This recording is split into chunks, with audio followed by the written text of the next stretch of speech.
Hola hermanos, que tengan un tremendo recontra mega saludazo con doble Z. Saludazo de Cusatón Aritmon.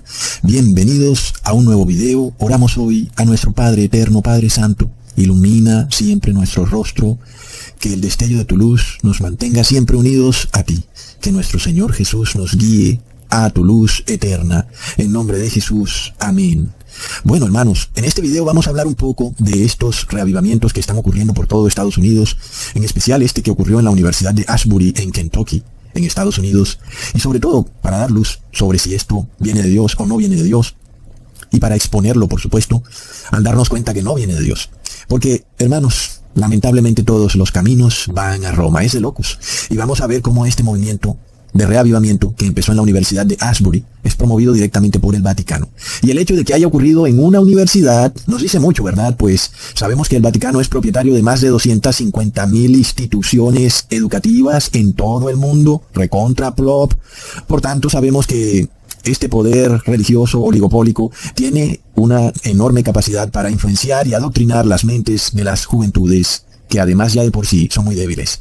Pero además en este video vamos a dar otro punto de vista de el por qué la Trinidad no existe ni es bíblica, y vamos a ver las consecuencias de creer en la Trinidad, que tiene que ver mucho también con este reavivamiento de Ashbury, lo cual ya yo se los había advertido en videos pasados. El tema de creer en la Trinidad no es una cosa liviana, hermanos. Y la persona que cree en la Trinidad termina cayendo en posesión demoníaca. Entonces voy a probarles muchísimas cosas en este video. Es un video carnudo, como dicen por ahí, porque empezamos partiendo de algo que está ocurriendo hoy en día y que a todos nos compete, porque obviamente, si está ocurriendo algún reavivamiento queremos ser parte de él, pero no si es un falso reavivamiento, en donde el demonio se ha infiltrado y ha engañado a todas estas personas.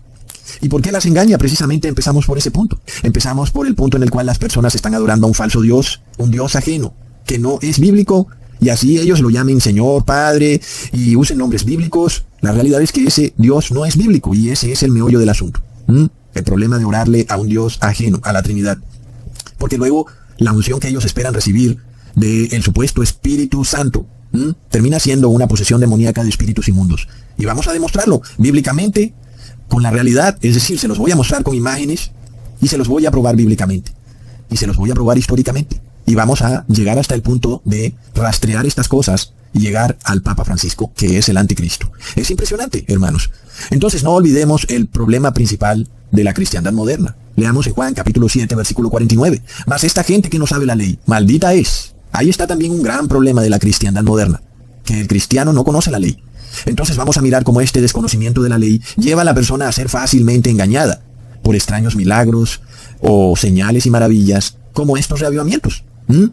Y luego también vamos a ver que aquel cristiano que sí conoce la ley, pues va a ser llevado a recibir la verdadera unción final, una lluvia tardía que está representada por el Espíritu de Cristo, la verdadera unción, hermanos. Entonces primero, para ir por pasos, pues vamos a empezar hablando de este reavivamiento en la Universidad de Ashbury. Y entonces les explico cómo empieza. Al principio parecía que se inició en esa universidad, en las sedes de su capilla o de su iglesia, como quieran llamarla, un servicio regular de esos en donde las personas pues llegan al templo y se reúnen y el pastor o quien quiera que predicó pues hizo su prédica. El servicio regular que ocurre en una iglesia o templo, que a veces es una hora específica a la semana o a otras veces es una hora diaria. Entonces este servicio acabó y luego de repente se sube un señor al púlpito y empezó a dar su prédica. Y según lo que dicen las personas, fue justo después de la prédica de este señor de gafas llamado Zach que se empezó a dar este reavivamiento. Y entonces las personas empezaron a cantar y a orar y a meditar y no paraban, y no paraban, y no paraban, y llegó la noche, y no paraban, llegó la madrugada y no paraban, llegó el día siguiente y seguían y seguían. Y entonces la prédica de este señor Zach, así se llamaba él, empezó hablando sobre el amor al prójimo y sobre amar inclusive a tus enemigos, algo que coincidencialmente es como de lo mismo que hemos venido hablando. Pero luego este señor empieza a orar en voz alta, diciendo, Jesús, oro mientras continuamos adorando. Y entonces el señor Zach siguió también orando. Y dijo, abro comillas, rezo que la gente olvide algo de la intensidad y de la pasión de Zach, y que eso caiga al suelo como polvo. Pero, Espíritu Santo, si le hablas a alguien que pueda buscar la libertad, que pueda experimentar más de tu amor para ser derramado, para amar a los demás, para convertirse en amor en acción, ¿podrías producir frutos en esta habitación, en estas almas, en estas mentes y en estos corazones? Simplemente haz algo nuevo entre nosotros y avívanos con tu amor. Ahí está la oración que este señor Zach está haciendo. Al principio le habla a Jesús y luego intercambia y empieza a hablarle al Espíritu Santo, pero él declaró desde un principio que él estaba orando, así que empezó también a orarle al Espíritu Santo. Y nosotros sabemos que esa no es la forma correcta de orar. Y por ningún lado en la Biblia, hermanos, encontramos ni que Jesús ni los apóstoles hicieran este tipo de oraciones al Espíritu Santo. Por ningún lado, ¿ok? Jesús también nos dejó muy claro cómo debemos orar. Leamos en Juan capítulo 14, versículo 13. Y todo lo que pidiereis al Padre en mi nombre lo haré, para que el Padre sea glorificado en el Hijo. Así que todas nuestras oraciones van dirigidas al Padre Celestial. ¿Ok? Y luego, en nombre de Jesús. De esta manera, estamos glorificando tanto al Padre como al Hijo. Porque le oramos al Padre y lo hacemos en nombre de Jesús. Esta es la forma correcta de orar. Cualquier otra forma de oración es incorrecta. Esto que hacen algunos de persinarse antes de orar o decir en nombre del Padre, del Hijo y del Espíritu Santo. Esto no es bíblico, hermanos. Tampoco es bíblico orarle a este tercer Dios que llaman Espíritu Santo. Y el problema viene cuando ellos disfrazan estos dioses ajenos con nombres cristianos y de alguna manera sacan este nombre, Espíritu Santo, lo sacan de contexto. Y es como si lo extrayeran de la Biblia y lo convirtieran en otro Dios que no existe. Y entonces crearon esta deidad llamada Trinidad. Y dicen que es un solo Dios, conformado por 3 personas. Y entonces, a la final, ellos mismos se contradicen porque empiezan a hablarle al uno y al otro. Y no se suponía que era un solo Dios, porque luego le hablan al uno y al otro. Entonces, hermanos, es confusión, es Babilonia. Y es, por supuesto, un pecado grave. Cuando en una congregación alguien está orándole a un Dios ajeno, a este tercer Dios llamado Espíritu Santo. Ahí es donde el demonio toma el control absoluto de este tipo de congregaciones. Y entonces empieza a manifestarse de esta manera. Ahora, para darles varias pruebas de lo que les estoy diciendo, porque yo les voy a dar prueba de todo. Miremos luego a este señor Zach, que está hablando en otro día en el púlpito, en la misma universidad, en la misma capilla. Y miremos cómo hace el símbolo con la mano del 666. Ya sabemos nosotros ese símbolo, por dónde va la cosa. Es un símbolo de la masonería eclesiástica, la masonería católica, y sabemos que es un símbolo clarísimo. Y vemos que este señor deja la mano estirada un buen tiempo, de manera que quede bien claro de dónde viene este mensaje. Entonces es evidente, hermanos, no es casualidad que este señor Zach haga ese símbolo. Para nosotros tiene una tremenda importancia, porque ya le hemos hecho mucho seguimiento a ese tipo de señales con la mano. Sabemos que son símbolos de personas que pertenecen a la masonería católica. Ahora, ¿será que este señor también pertenece a la masonería católica? Nosotros no podemos asegurarlo, pero ¿por qué hace ese símbolo entonces? Entonces vemos un primer indicio de qué es lo que ocurre aquí, de que hay algo extraño en este reavivamiento de Asbury. Vamos al segundo indicio, el cual es irrefutable. En general, la masonería católica practica lo que ellos llaman ejercicios espirituales, que son una serie de oraciones, que también son llamadas formaciones espirituales o en inglés, spiritual formations, que son oraciones o ejercicios espirituales creados por el jesuita Ignacio de Loyola.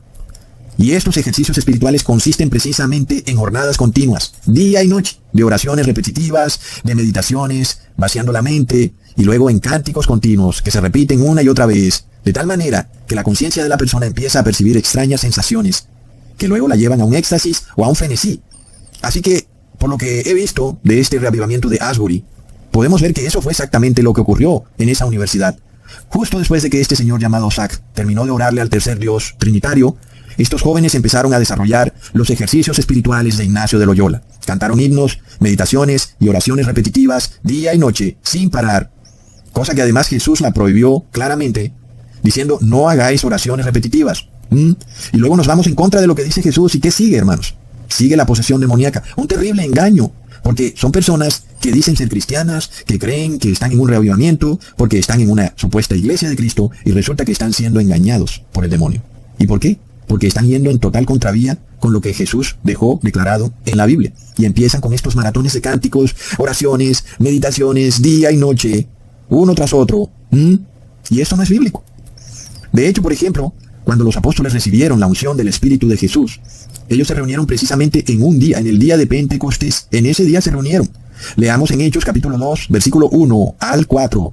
Cuando llegó el día de Pentecostés, estaban todos unánimes juntos, y de repente vino del cielo un estruendo como de un viento recio que soplaba, el cual llenó toda la casa donde estaban sentados, y se les aparecieron lenguas repartidas como de fuego, asentándose sobre cada uno de ellos, y fueron todos llenos del Espíritu Santo, y comenzaron a hablar en otras lenguas, según el Espíritu les daba que hablasen. Ok. Entonces, miremos cómo en esta universidad de Asbury resulta, hermanos, de esas coincidencias, ¿verdad? Que ahí se dictan cursos para practicar los ejercicios espirituales de Loyola. O, como les dije, también los llaman formaciones espirituales. Recontra mega plop. Tienen inclusive un equipo de personas dedicados a entrenar a otros en las formaciones o ejercicios espirituales jesuitas. Y resulta que muchas personas, como ya se los dije, hermanos, tú entras ingenuamente a una iglesia buscando la salvación y no sabes que tu pastor está poseído por el demonio. ¡Ojo!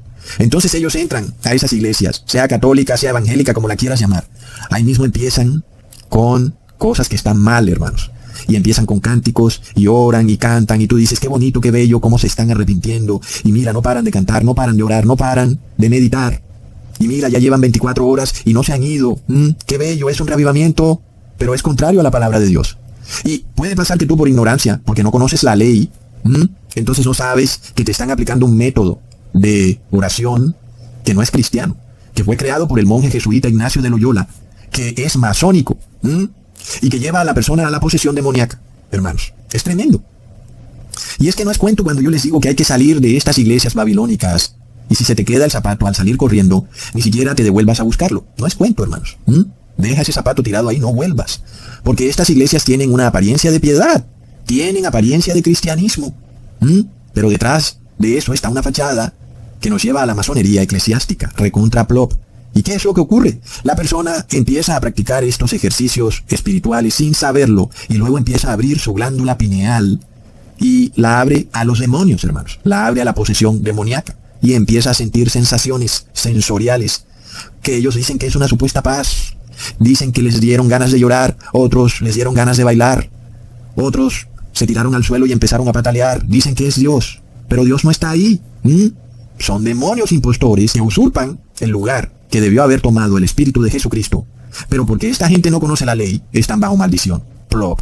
Luego, cuando acaba el reavivamiento en esa universidad de Asbury, se siguieron dando otros reavivamientos en otras universidades, ¿verdad? Bueno, y leamos. Los servicios de capilla dirigidos por estudiantes escritos como sin guión se han llevado a cabo en la Universidad Lee, en la Universidad Belmont en Tennessee, en la Universidad Sanford en Alabama, en la Universidad Cedarville en Ohio, en la Universidad Regent en Virginia y en la Universidad Baylor en Texas. Las escuelas de Kentucky, la Universidad de Campbellsville y la Universidad de Cumberland también informan reuniones continuas de oración y adoración.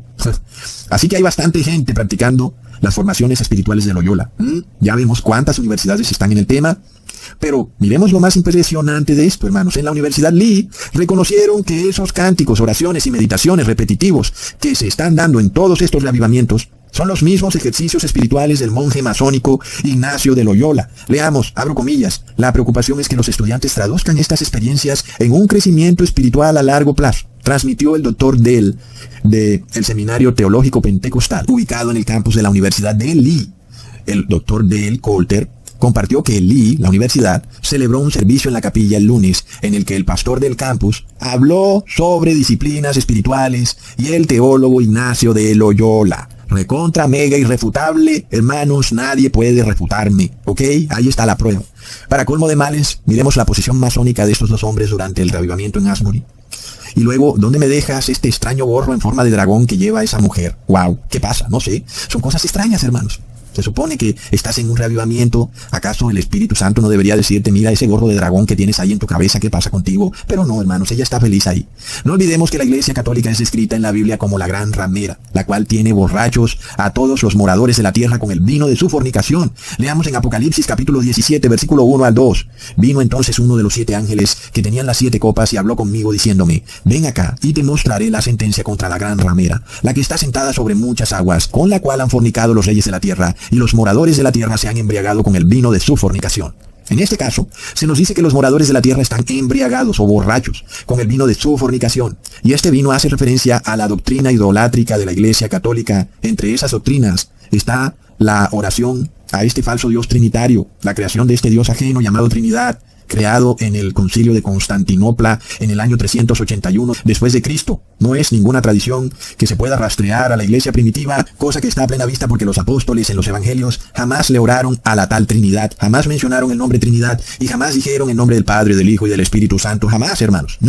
Entonces los moradores de la tierra están borrachos y esa borrachera está representada en estos falsos reavivamientos. Como todo borracho, hermanos, es de continua, la parranda no para. Es de continuo, ellos siguen y está amaneciendo y no, la parranda sigue, compadre. Y así son los borrachos, no quieren parar y nada, sino hasta que caen tirados ahí dormidos en el suelo. Entonces, ¿qué pasa? Todo esto parte de sacar versículos fuera de contexto. Por ejemplo, este versículo en el cual Jesús habla de otro consolador. Miremos, en Juan capítulo 14, versículo 16 al 17. Y yo rogaré al Padre y os dará otro consolador, para que esté con vosotros para siempre, el Espíritu de verdad, el cual el mundo no puede recibir, porque no le ve ni le conoce, pero vosotros le conocéis, porque mora con vosotros y estará en vosotros. Entonces las personas que no conocen la ley dicen, ahí está Ecusatón, Jesús acaba de decir que el Padre nos enviará otro consolador, lo cual quiere decir que no puede ser el mismo Jesús, porque es otro. Y ya esto lo hemos explicado en varias formas y maneras, en muchos otros videos que los flojos y perezosos no quieren ver, sino que quieren seguir soberbiamente repitiendo la borrachera de Babilonia. Y luego quieren decirnos a nosotros que el vino de Babilonia es correcto. Pero no quieren ver los videos. En este video vamos a probarlo de otra manera. A ver si estos borrachos, pues las resaca, los golpea de un momento a otro y se ponen sobrios. Entonces vamos a entender lo que Jesús nos dice, pero apegándonos a la ley. Como ya dijimos, el problema de las religiones cristianas modernas es que no conocen la ley. Entonces, claro, sacan las palabras de Jesús fuera de contexto, porque no conocen la ley y empiezan a hacerle oraciones a este otro consolador, que ellos declaran que es este tercer Dios trinitario llamado Espíritu Santo. Miremos entonces una cadena de errores hasta dónde lleva al ser humano, al punto de que son engañados con falsos reavivamientos. Miremos lo que dice la ley en Deuteronomio capítulo 25, versículo 5. Cuando hermanos habitaren juntos y muriere alguno de ellos y no tuviere hijo, la mujer del muerto no se casará fuera con hombre extraño. Su cuñado se llegará a ella y la tomará por su mujer y hará con ella parentesco. Así que la ley de la Torá declaraba que si el esposo de una mujer moría, su cuñado o el hermano del esposo, por ley, debía casarse con la viuda para redimirla, ¿ok? Si el cuñado no quería redimirla o casarse con ella, entonces el siguiente familiar, es decir, el hermano del hermano, tenía que casarse con la viuda para darle descendencia. En ese caso, esa ley estaba diseñada o está diseñada para proteger a la mujer, para permitirle que se realice como madre, para que pueda amar a sus hijos y luego sea protegida ya no por su esposo, sino también por sus hijos en su vejez. Sin embargo, algunos hombres hoy en día, o mujeres también, no estarían de acuerdo con dicha ley. Sobre todo viendo el caso de los hombres. Muchos hombres, por ejemplo, piensan que no estaría bien para ellos conseguir la mujer que les impongan, sino que ellos quieren la mujer que ellos deseen. Ellos quieren buscar la mujer que les guste, y no la mujer que le gustó a su hermano. Porque puede, por ejemplo, pasar que a su hermano le gustaban las flaquitas, y al hermano le gustan las gorditas. Entonces ahí viene el problema. Entonces, la mayoría de los hombres quieren la mujer que les gusta y no la mujer que les toca. Otros también podrían pensar en querer una virgen, y no una mujer que ya estuvo casada con otro hombre. Aunque hoy en día, bueno, ya vemos cómo está la cosa, porque la gente no conoce la ley, no tiene nada que ver con estas cosas. Es por esto entonces que algunos hombres, en aquellas épocas, en donde estaba la ley en el pueblo de Israel, pues no querían someterse a esa ley, y no querían redimir a la viuda, porque pensaban en su propio deseo. Y por eso no estaban de acuerdo con la ley. Y nosotros vemos que esto a Dios le molestaba. El tema era serio, porque ya vemos lo que le pasó a Onán, el hijo de Judá, quien de repente muere su hermano y entonces la esposa de su hermano queda viuda, y entonces por ley él tenía que casarse con la esposa de su hermano. Pero luego Onán no quería darle descendencia a la esposa de su hermano, y entonces interrumpía la concepción para que la mujer no pudiera engendrar hijos. De esta forma entonces Onán, astutamente, él pensaría que estaba escondido ahí en la oscuridad de la noche, que Jehová no lo iba a ver, y Onán astutamente le hacía el quite a la ley de la redención de Dios. Y de esa manera Onán no le daba descendencia a la viuda, y entonces la viuda no podía engendrar. Ya vimos qué fue lo que le pasó a Onán. De repente muere súbitamente. Finalmente entonces, ¿qué pasa? Judá pues se resiste a entregarle otro hijo a la viuda de su hijo mayor, por temor a que vuelva y se le muera otro hijo. Y entonces pasa algo muy curioso, porque Judá termina dándole descendencia a la esposa de su hijo, que se llamaba Tamar. Leamos en Génesis capítulo 38, versículo 25 al 26. Pero ella se llamaba Tamar. De repente la vieron que estaba embarazada, pero no había esposo, porque ninguno de los hijos de Judá le quiso dar descendencia. Entonces dijeron que era adúltera y la iban a apedrear. Sin embargo, cuando la iban a sacar, como dice el versículo, la mujer, Tamar, la viuda, envió a decir a su suegro, del varón cuyas son estas cosas estoy encinta. Y también dijo, mira ahora, ¿de quién son estas cosas? El sello, el cordón y el báculo. Y resulta que eran de Judá, porque Tamar se hizo pasar como mujer ramera, y Judá entregó el sello, el cordón y el báculo como prendas para que ella aceptara acostarse con Judá. Y entonces resulta que de esta manera, de una forma muy extraña, Judá terminó redimiendo a la viuda de su hijo mayor. Finalmente Tamar quedó embarazada de Judá, y entonces Judá reconoció que el sello, el cordón y el báculo que tenía Tamar eran de él. Y entonces declaró Judá, ella es más justa que yo, por cuanto no le he dado a Selá, mi hijo.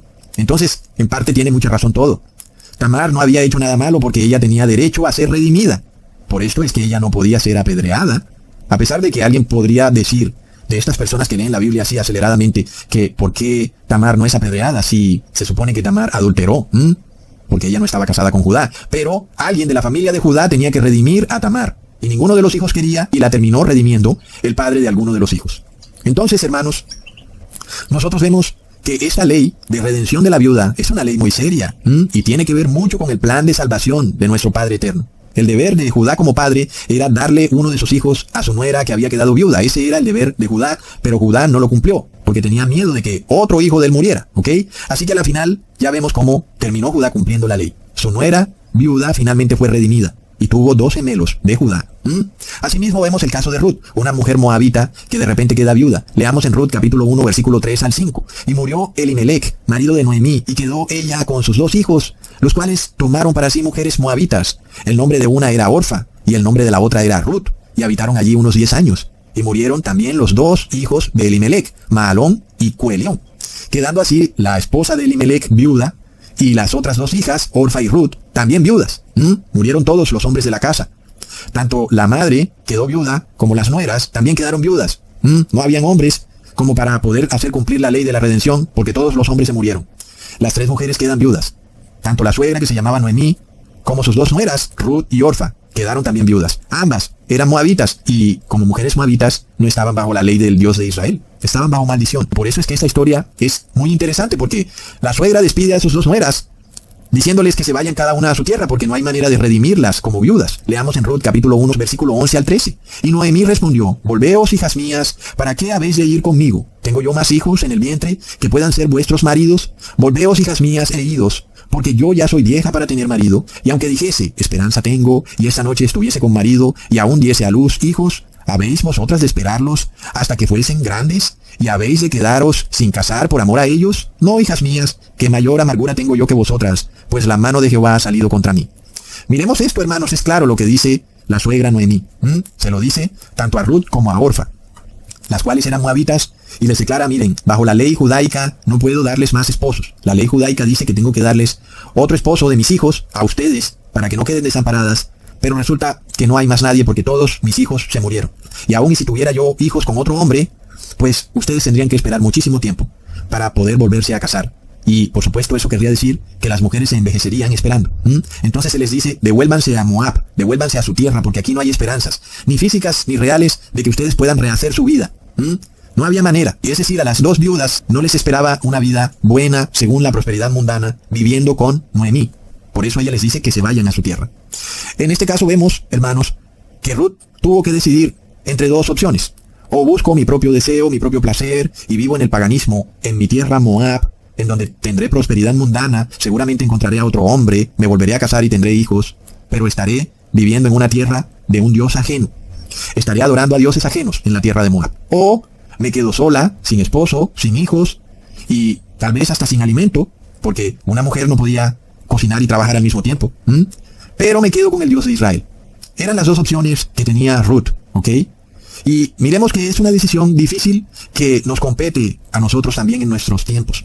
Y Ruth se vio con esta decisión, que la vimos ocurrir muy pero muy claro hace 1 año o 2, o aún está pasando, en donde a ti te decían: o recibes esto para que estés curado, o no puedes trabajar, no puedes viajar, no puedes tener prosperidad mundana. Eran 2 opciones.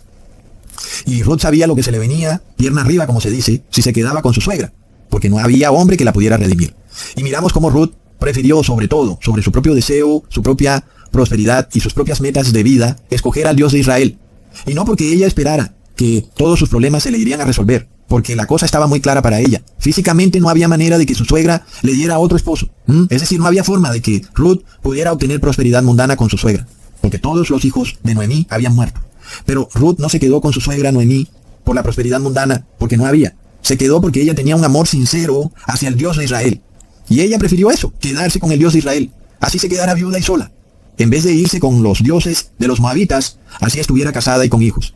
Como hemos hablado, hermanos, es mejor una cabaña con el padre y el hijo que una mansión con estos dioses ajenos, con el demonio, o con estos dioses inventados por las religiones babilónicas, como la Trinidad, o estos santos, o la Virgen María, etc.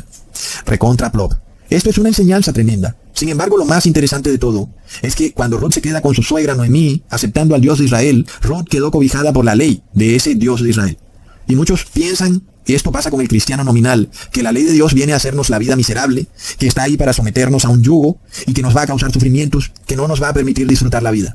Pero vamos a ver que la realidad es que la ley de Dios está ahí para hacernos felices, no solo para darnos felicidad en este mundo y en el venidero, sino también para protegernos y cuidarnos.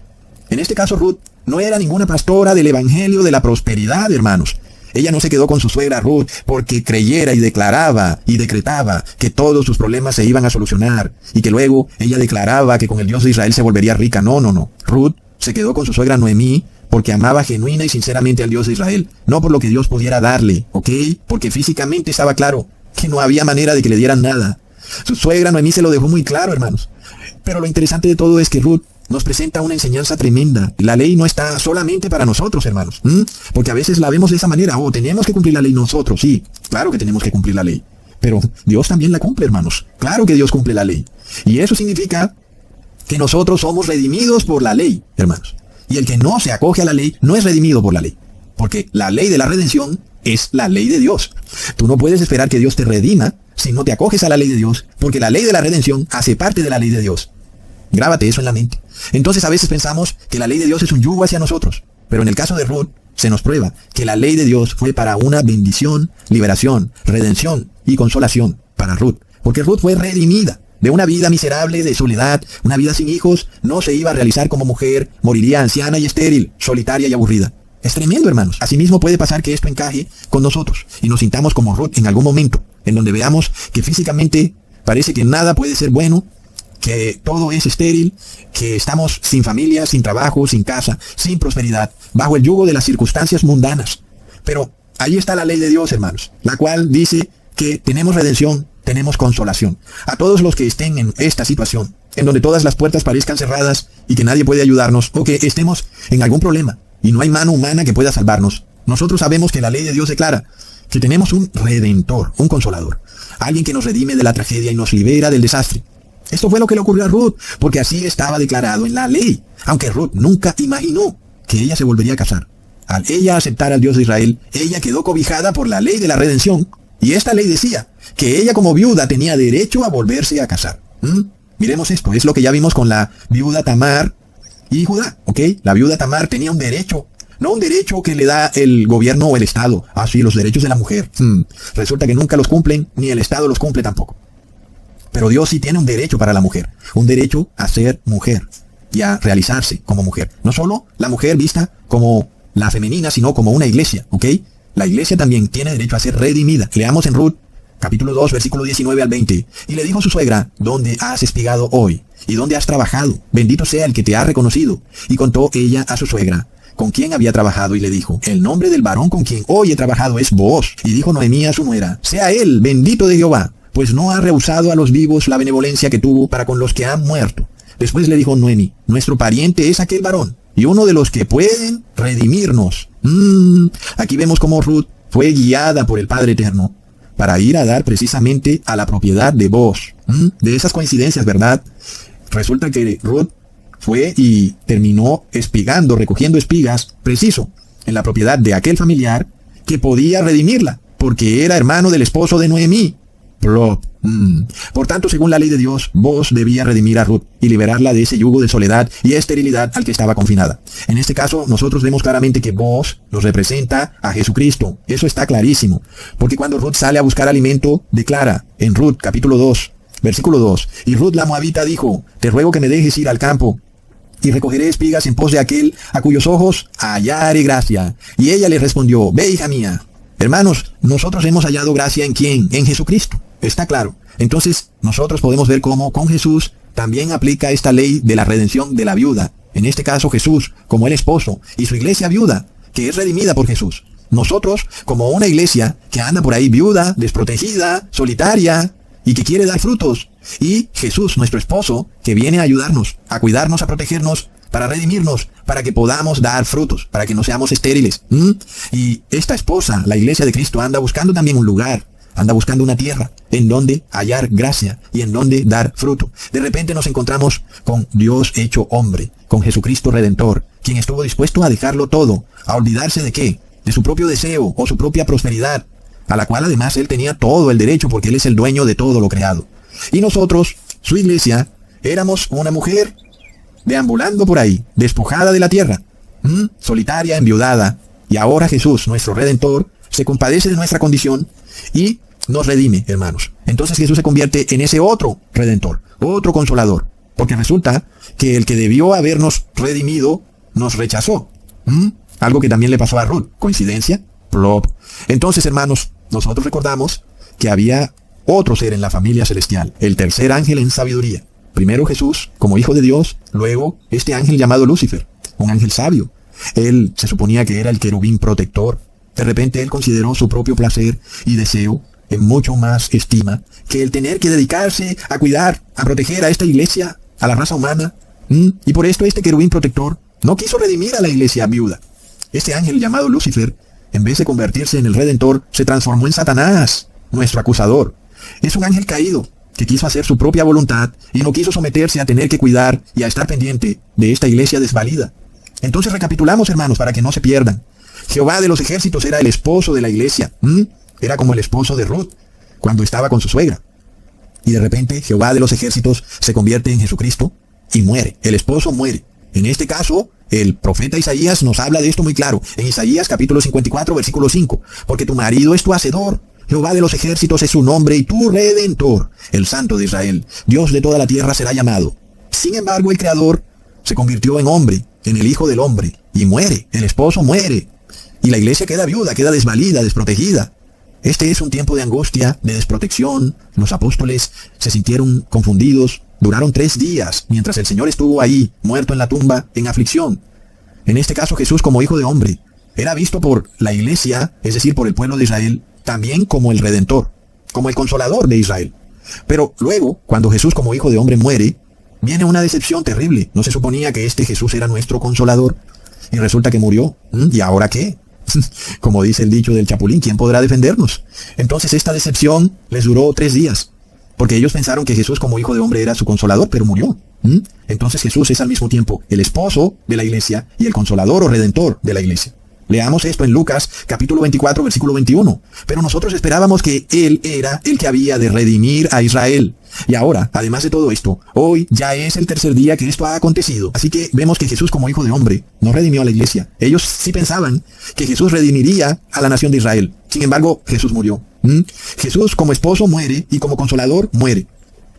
Pero una vez muerto Jesús, la ley dice, hermanos, como ya hemos venido estudiando, que el padre de familia debía darle otro de sus hijos a la iglesia, para redimir a la viuda. La nación de Israel o la iglesia quedó viuda. Entonces el Padre Eterno tenía que darle otro hijo.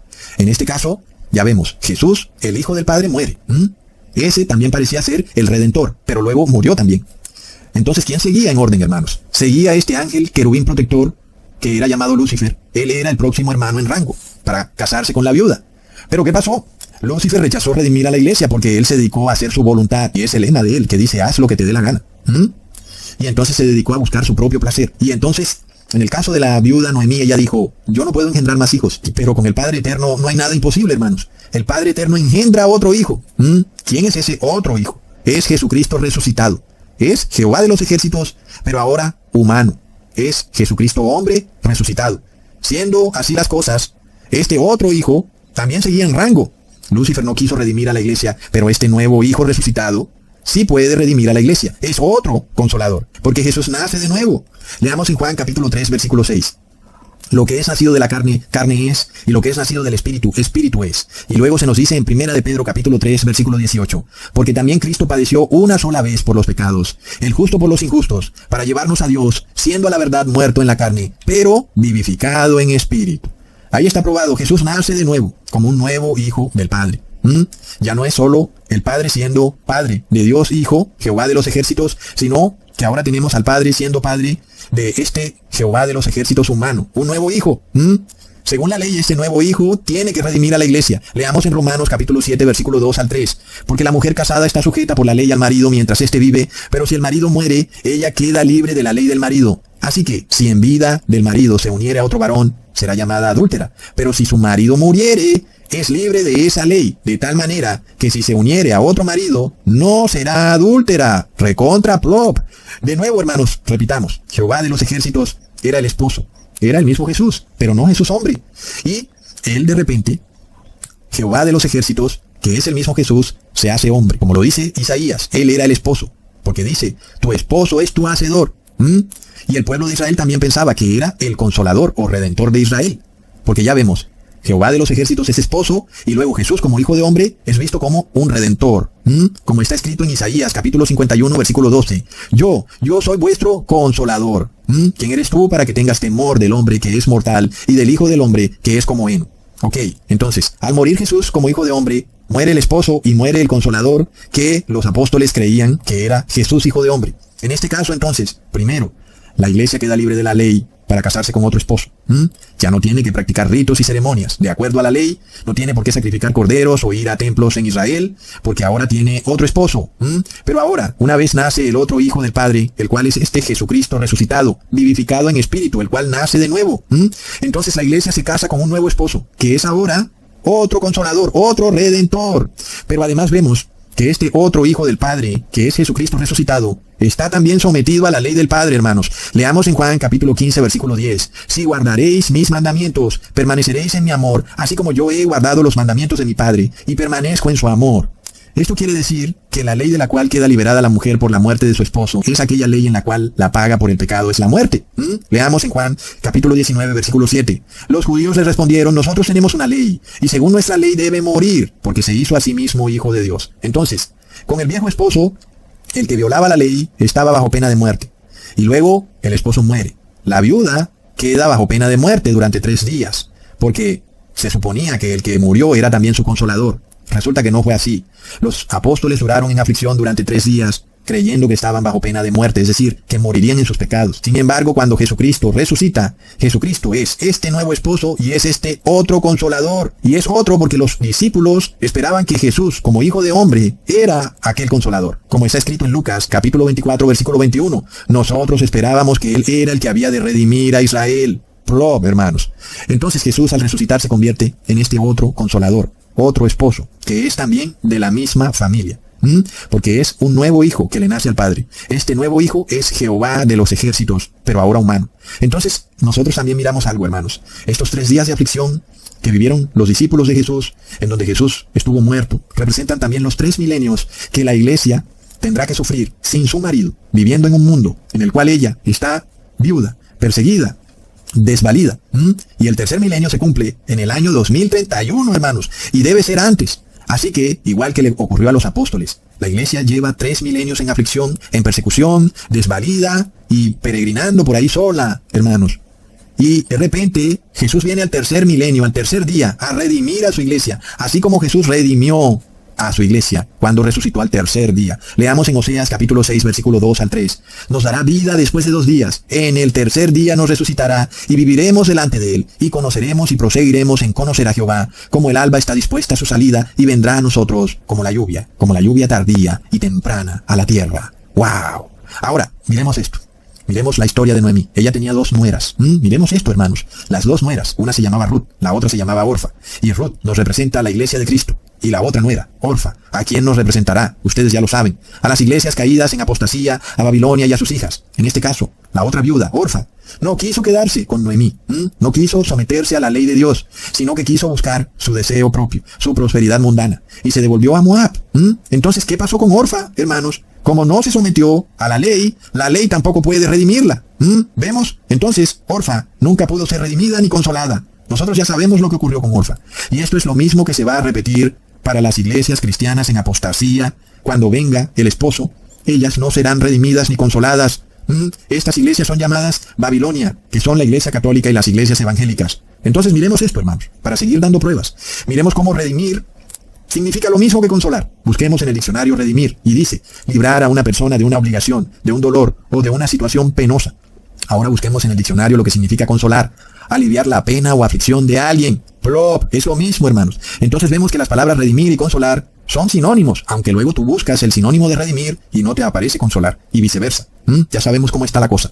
Pero cuando buscamos las definiciones de redimir y de consolar, vemos que son muy similares. Ahora vamos al contexto bíblico y vamos a dar prueba bíblica. Leamos en Isaías capítulo 52, versículo 9. Cantad alabanzas, alegraos juntamente, soledades de Jerusalén, porque Jehová ha consolado a su pueblo. A Jerusalén ha redimido, consolado y redimido. Es lo mismo. Ahí está, hermanos. Aún bíblicamente hablando, lo probamos, como ya se los había dicho en otros videos. Es decir, que cuando Jesús habla de otro consolador, está haciendo referencia clarísima a la ley de redención levítica, en donde cuando una mujer queda viuda, el próximo varón en la familia del padre, en edad de casarse, está obligado por ley a redimir a la esposa y a darle descendencia, a darle frutos. Entonces vemos que Jesús, como hijo de hombre, es a la vez esposo y al mismo tiempo fue visto por los apóstoles como el redentor o consolador de Israel. Pero luego Jesús muere. ¿Y qué pasó con los apóstoles? Quedaron como una iglesia viuda. Y también se murió el consolador, el mismo que ellos suponían, que era su redentor, Jesucristo hombre. Pero luego resucita Jesús y nace un nuevo hijo para el Padre. Este nuevo hijo para el Padre está en su deber de redimir a la iglesia. ¿Qué es lo que hace Cristo resucitado? Nos redime de nuestros pecados. Redime a la iglesia, liberándola del yugo del pecado. Miremos esto, hermanos. Los apóstoles dan testimonio. Leamos en 1 de Timoteo capítulo 2, versículos 5 al 6. Porque hay un solo Dios y un solo mediador entre Dios y los hombres. Jesucristo, ¿qué? Hombre, el cual se dio a sí mismo en rescate por todos, de lo cual se dio testimonio a su debido tiempo. Entonces veamos, hermanos, el apóstol aclara que este nuevo esposo es Jesucristo hombre, ¿ok? No hablamos de Jehová de los ejércitos como espíritu solamente. Hablamos de otro redentor que es espíritu y es humano. Es otro consolador, porque antes Jehová de los ejércitos era solo espíritu. Luego de que Jesús resucita, Jehová de los ejércitos es también humano, no solo ya espíritu. Entonces, hermanos, en la historia de Ruth vemos que su redentor fue llamado Boaz, que nos representa claramente a Jesucristo. Pero también resulta de esas coincidencias, ¿verdad?, que había otro redentor, alguien que era familiar del esposo de Noemí y que por rango familiar pues tenía el derecho prioritario de redimir a la viuda, a Ruth. Entonces, claro, vos, conociendo la ley, pues dijo: un momentico, yo te puedo redimir, pero resulta que antes de mí hay otro familiar que te puede redimir. Y entonces él tendrá que decidir primero si quiere las tierras y quiere a Ruth como esposa. Entonces la ley que decía: si tú quieres redimir las tierras de una viuda, también tienes que redimir a la viuda. Leamos entonces en Ruth capítulo 4, versículo 3. Luego dijo al pariente, es decir, Boaz le habla a este pariente que está primero en rango que él: Noemí, que ha vuelto del campo de Moab, vende una parte de las tierras que tuvo nuestro hermano Elimelech. Y yo decidí hacértelo saber y decirte que la compres en presencia de los que están aquí sentados y de los ancianos de mi pueblo. Si tú quieres redimir, redime. Y si no quieres redimir, decláramelo, para que yo lo sepa, porque no hay otro que redima sino tú, y yo después de ti. Y él respondió: yo redimiré. Aquí vemos esto muy claro, hermanos. Este otro familiar en rango, que estaba en un rango que estaba de primero que vos, tenía el derecho, por rango, de redimir la tierra que vendía Noemí, según la ley, ¿ok? Sin embargo, también según la ley, Ruth también debía ser redimida. Y eso fue lo que no le gustó al otro familiar en rango. Oh, qué curioso, ¿verdad? ¿Te recuerda algo? Y qué curioso que en la historia de Ruth, a este familiar en rango mayor que vos se le describe como fulano. Ni siquiera dan su nombre. Él no quería redimir a la viuda, él solo quería quedarse con la tierra. Leamos en el versículo 5 al 6. Entonces replicó Boaz: el mismo día que compres la tierra de la mano de Noemí, debes tomar también a Ruth la moabita, mujer del difunto, para que restaures el nombre del muerto sobre su posesión. Y respondió el pariente: no puedo redimir para mí, no sea que dañe mi heredad. Redime tú, usando de mi derecho, porque yo no podré redimir. Hermanos, cuando nosotros miramos la familia celestial, en rango está primero el Hijo, Jehová de los ejércitos, luego sigue Lucifer, ¿ok? ¿Qué pasa cuando Jehová de los ejércitos se convierte en hijo de hombre y muere? El que sigue en rango es Lucifer. ¿Qué pasa luego cuando Jesucristo resucita? Ya no como Jehová de los ejércitos en espíritu, sino ahora como Jehová de los ejércitos humano. ¿Quién está todavía en un rango superior? Lucifer. Asimismo, como ocurre en la historia de Ruth, había otro en rango superior que debía redimir a la viuda. Pero resulta que este en rango superior solo quería redimir a la tierra, pero no quería redimir a la viuda. ¿Te suena algo en la cabeza? Resulta que Lucifer siempre quiso quedarse con la tierra. A él le pareció muy bella, pero no le gustó el hecho de que tuviera que andar protegiendo a la raza humana. Antes, por el contrario, él quería destruirla para quedarse solo con el mundo para su propio disfrute. Él quiere la tierra. Por eso vemos que justo después de que Jesús redime su iglesia, cuando él resucita, Lucifer no quiere redimir la iglesia. Entonces Jesús redime la iglesia. Tenemos qué es lo que ocurre en Apocalipsis 12, versículos 7 al 9. Después hubo una gran batalla en el cielo. No es una batalla, como dice la iglesia católica, de espadas, como la guerra de las galaxias. No. Es una batalla en donde se habla de la ley. Miguel y sus ángeles le dicen al dragón: mira, pero tú no estás actuando acorde a la ley. Y había esta lucha. El dragón y sus ángeles decían: pero es que la viuda es mala, la viuda no quiere casarse conmigo. Y de repente se da a conocer el hecho de que no es cierto. La viuda sí quería casarse, pero Lucifer y sus ángeles no querían hacerse cargo de la viuda, de la iglesia, sino que querían apoderarse de la tierra. Y entonces fueron expulsados del cielo, fueron arrojados a la tierra. No era eso lo que ellos querían. Lo que ocurre es que esa tierra ahora será destruida. Y no será por mano humana. Pero luego, la buena noticia, la iglesia de Cristo es rescatada. ¿Y qué pasa? Según la ley, no solo se rescata a la viuda, sino también que se redime la tierra. Jesús entonces ahora tiene pleno derecho para tomar posesión de la tierra y para tomar posesión de su iglesia. ¿Eso ocurre cuándo? Al tercer día, hermanos. ¿Cuándo ocurre eso? Antes del 2031. ¡Plop! De locos. Entonces, miremos esto. Jesús, al igual que vos, se queda con la tierra y con la viuda, porque la viuda está ligada a la tierra. No olviden la promesa que se le hizo a Abraham. Yo te daré esta tierra a ti por heredad. Pero el demonio quiere quedarse con la tierra, hermanos. El demonio y sus agentes. Ellos se han inventado esto del cambio climático para apropiarse de todos los recursos y despojarnos a todos los seres humanos del resto de recursos. Es decir, hermanos, miremos esto. Cuando leemos lo que se nos dice en 1 de Pedro capítulo 3, versículo 18 al 20, ahora lo entendemos mejor. Porque también Cristo padeció una sola vez por los pecados, el justo por los injustos, para llevarnos a Dios, siendo a la verdad muerto en la carne, pero vivificado en espíritu, en el cual también fue y predicó a los espíritus encarcelados, los que en otro tiempo desobedecieron, cuando una vez esperaban la paciencia de Dios en los días de Noé, mientras se preparaba el arca, en la cual pocas personas, es decir, 8, fueron salvadas por agua. Si tú has estado poniendo atención a este video, entiendes uno de los versículos más tergiversados por la Iglesia Católica, en donde se nos dice que Jesús, muerto en su tumba, fue al inframundo, al infierno, y le predicó a los demonios como si los demonios tuvieran salvación. Plop. Pero ya nosotros entendemos cuando Jesús es vivificado en espíritu, es cuando resucita, hermanos. Es decir, que fue algo que tuvo que pasar después de que Jesús resucita, no cuando Jesús está muerto en la tumba. Y luego también entendemos esto, que es lo que Jesús le predica al demonio y a sus ángeles. Ya nosotros lo sabemos.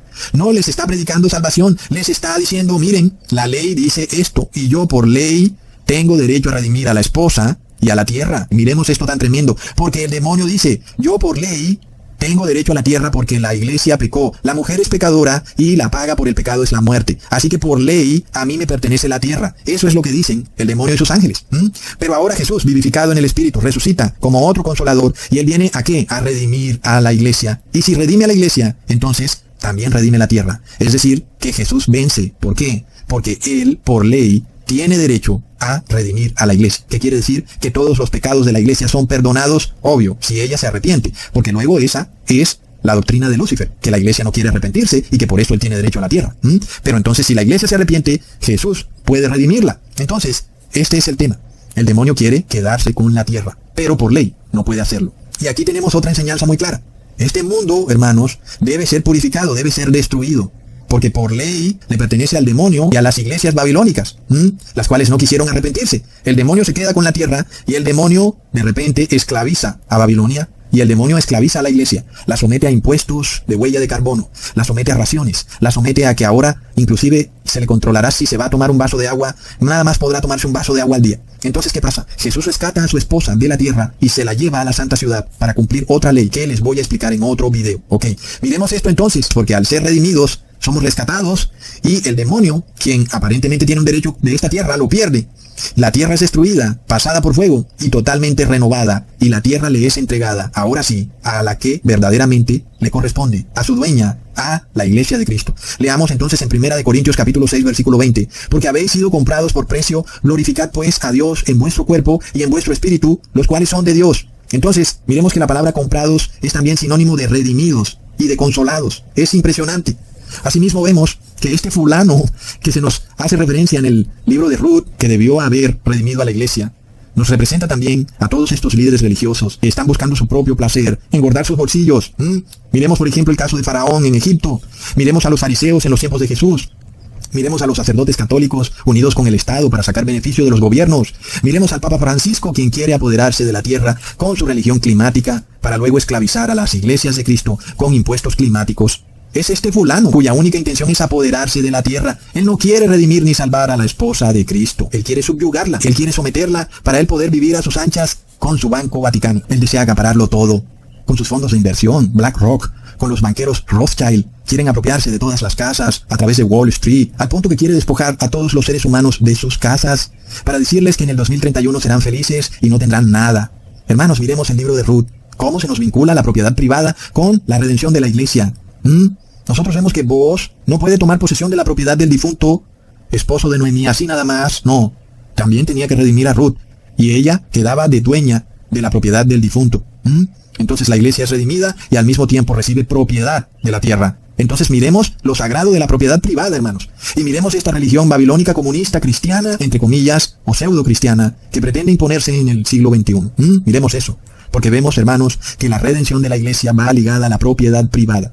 Es decir, hermanos, el Papa de Roma lo que quiere es apoderarse de toda la tierra. Tal vez lo logre, seguramente lo hará, porque sabemos que la propiedad privada que nosotros tendremos será en la nueva tierra, porque esta tierra le pertenece al demonio. No hay manera de evitarlo. A nosotros se nos dará esta tierra, pero redimida, libertada del yugo del pecado. Hermanos, no solo la iglesia es redimida, sino la tierra también es redimida, liberada de toda la maldad y el sufrimiento. Aún los animales serán redimidos y ya no se devorarán unos a otros. Pero mientras tanto, ya vemos qué es lo que pasa en este mundo. Los líderes religiosos quieren proteger a la tierra. Oh no, salvemos la madre tierra, y la iglesia, bueno, ella verá a ver cómo hace. Pero salvemos al medio ambiente. Recontra plop. Ahora, para confirmar aún más que la redención de Ruth también fue su consolación, recordemos que cuando Ruth sale a coger espigas en el campo de Booz, él la reconoce. Booz ya sabía quién era ella.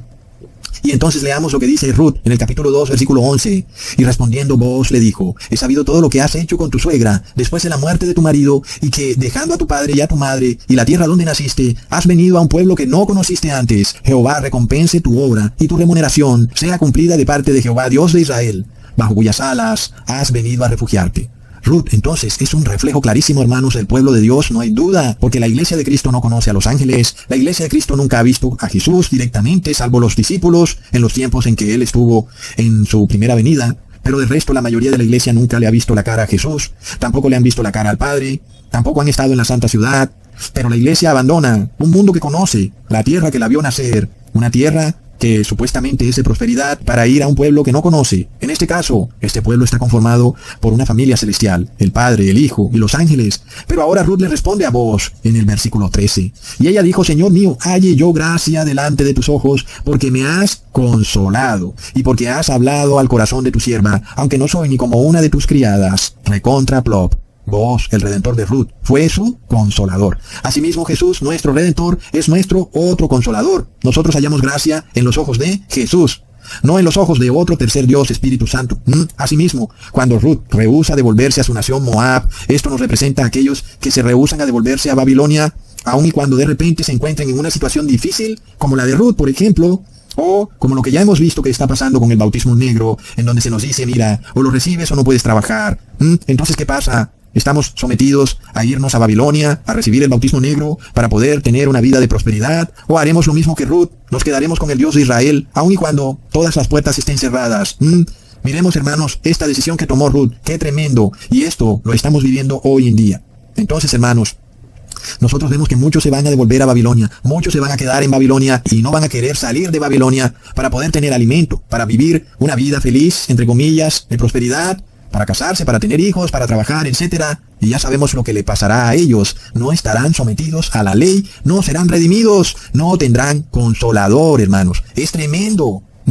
Porque cuando Ruth se queda con Noemí, se somete al Dios de Israel y se somete entonces a la ley. Increíble. Nosotros ya vimos, hermanos, Ruth no decidió quedarse con Noemí porque ella tuviera alguna esperanza de ser redimida. Ruth se quedó con Noemí porque amaba sinceramente al Dios de Israel. Ella repudiaba a esos dioses moabitas, me imagino esas estatuas. Esa fue la razón para Ruth quedarse entonces con su suegra Noemí. Sin embargo, cuando Ruth hizo eso, no sabía que estaba quedando cobijada por una ley de amor que la protegía, que le daba un derecho. El derecho a ser redimida, hermanos. Así que nosotros somos esa viuda. Nosotros, como Ruth, hemos sido consolados y seremos consolados aún más. Y el apóstol nos habla de Jesucristo hombre, nuestro otro consolador, hermanos. Impresionante. Y la iglesia que sea redimida también tendrá derecho a la propiedad de la tierra, tal y como se le prometió a Abraham. Por la ley está todo clarísimo, hermanos. Aunque los poderes mundanos pretendan quedarse con esta tierra, no saben que esta tierra está destinada a ser destruida. Es lamentable, porque para ellos también habría redención si ellos así lo aceptaran. Pero ellos prefieren tomar el bando del demonio y sus ángeles, prefieren esclavizar a la iglesia de Cristo, prefieren apoderarse de la tierra y sus recursos, sin entender que la ley declara que solo es posible quedarse con la tierra si se redime a la iglesia de Cristo. De otra forma no hay manera. Así es como está la ley y así es como se va a cumplir. Y aquel que no quiera aceptar esto será como Orfa, la otra nuera de Noemí, la cual se fue para Moab y nunca supo de la ley y por tanto quedó bajo maldición. Así le pasará a estas iglesias babilónicas, las cuales no quieren conocer la ley. ¿Y qué quiere decir eso? Que no podrán ser redimidas y luego no tendrán derecho a la nueva tierra, al nuevo cielo, hermanos. Porque ambas cosas van vinculadas. Nosotros tenemos una prueba rotunda entonces de que este reavivamiento en Asbury, en Estados Unidos, no viene de Dios, sino que es un engaño del demonio, porque le están orando a un Dios ajeno. Están violando la ley y no están recibiendo el espíritu de nuestro otro consolador, que es solamente Jesucristo, hermanos. Y esto se nos especifica de una manera rotunda en Apocalipsis 14, versículo 1 al 4. Y después miré, y he aquí el Cordero estaba en pie sobre el monte de Sión, y con él 144,000, que tenían el nombre de él y el de su Padre escrito en la frente. Y oí una voz del cielo como estruendo de muchas aguas, y como sonido de un gran trueno, y la voz que oí era como de arpistas que tocaban sus arpas, y cantaban un cántico nuevo delante del trono y delante de los 4 seres vivientes y de los ancianos, y nadie podía aprender el cántico, sino aquellos 144,000 que fueron redimidos de entre los de la tierra. Estos son los que no se contaminaron con mujeres, pues son vírgenes. Estos son los que siguen al Cordero por donde quiera que va. Claro, porque son su iglesia redimida, su esposa. Estos fueron redimidos de entre los hombres como primicias para Dios y para el Cordero. ¿Estos fueron qué? Redimidos, que también significa consolados, contra irrefutable. Sabemos entonces que solo los que tendrán el sello del Padre y del Hijo son los que están sometidos bajo la ley, y solo ellos serán redimidos, que es lo mismo que ser consolados. Es decir, solo ellos van a recibir ¿qué? La unción del Espíritu de Cristo, la lluvia tardía. Los que no conocen la ley no van a recibir ninguna unción ni ningún reavivamiento, hermanos. Podemos esto comprobarlo de una y mil maneras. Y sabemos así que el reavivamiento de Asbury es totalmente falso. ¿Y quién lo guía? Ya se los probé al principio del video. Es alguien que quiere apoderarse de la tierra, de sus recursos, pero no quiere redimir a la iglesia. Él lucha por el medio ambiente, pero la iglesia, bueno, que haga lo que quiera, los homosexuales, la pedofilia, todo está bien, no hay problema. Ya se los probé, hermanos. Este reavivamiento está guiado por los ejercicios espirituales del masónico Ignacio de Loyola, que es además de la misma orden, bueno, porque es el fundador de la orden jesuita, que es la orden del Papa Francisco. ¡Wow, hermanos! Es tremendo. A orar mucho, hermanos, para que seamos como Ruth, para que amemos al Padre sinceramente, para que estemos cumpliendo la ley, para que seamos sellados con el nombre del Padre y del Hijo, sometidos por la ley de Dios, porque la ley de Dios es para nosotros un derecho, hermanos. A nosotros ya no nos protegen los derechos humanos, porque los hombres los están derrumbando. Lo estamos viendo con Nayib Bukele.